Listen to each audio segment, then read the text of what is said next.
what happens when things go wrong. Because things will go wrong, and so it's just better to be prepared for them. So let's move along. So why would somebody get chickens? Well, the number one reason would be the eggs, right? That's why you're probably going to get chickens.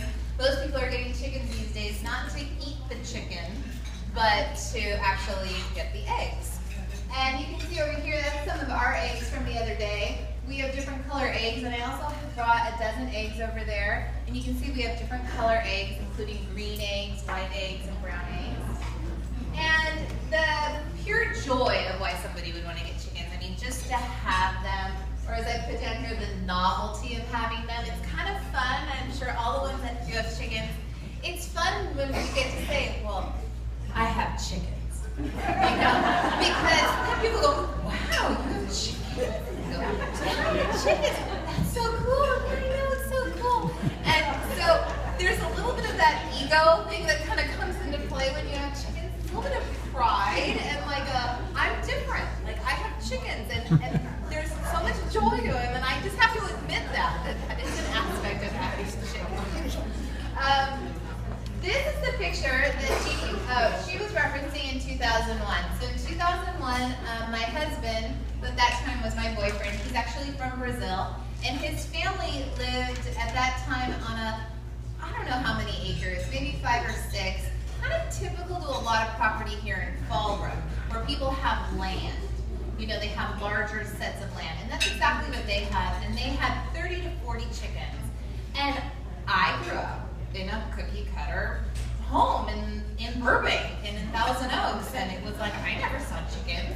I always heard my dad talk about being around chickens because his grandparents had a small dairy farm and chickens. My mom grew up in upstate New York, so she lived in a little farm and they had chickens. So they would always talk about how the fact that they had chickens, but to me, like, we only had a cat. So I had seen chickens and I was just enchanted by them. Like, look at these chickens, you know, like, and they're thinking, what's the big deal, you know? And to me, I thought, this is just the coolest thing ever. I insisted every afternoon while we were there, 2:30, that was the time to go get the eggs. I'm the one to get the eggs. And I just loved it, loved it, loved it, except for the fact that they had 3 geese. And they are so mean. And I got trapped in the hen house because the geese wouldn't let me out. And I was like, I hate the geese. I love the chickens. So I made that promise to myself in 2001. I said, one day, I'm going to own chickens. And then that day came 12 years later.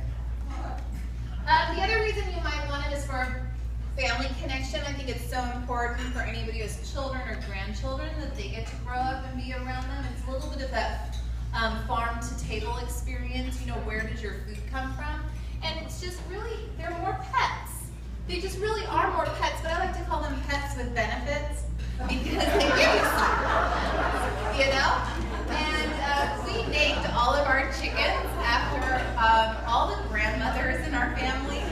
So one's named Carol, and there's a Lourdes, there's a Stella, and a Doris, and like all these great grandma names.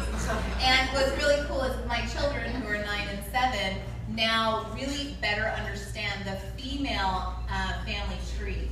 So like we'll reference my grandmother, Doris, and then they're like, oh, that's Doris, right? That's Doris and Chuck. Yeah, that's Doris and Chuck.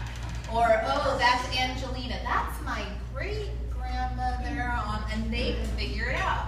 But it's sort of like the names live on, literally are living with us. So it's really neat. All right, next topic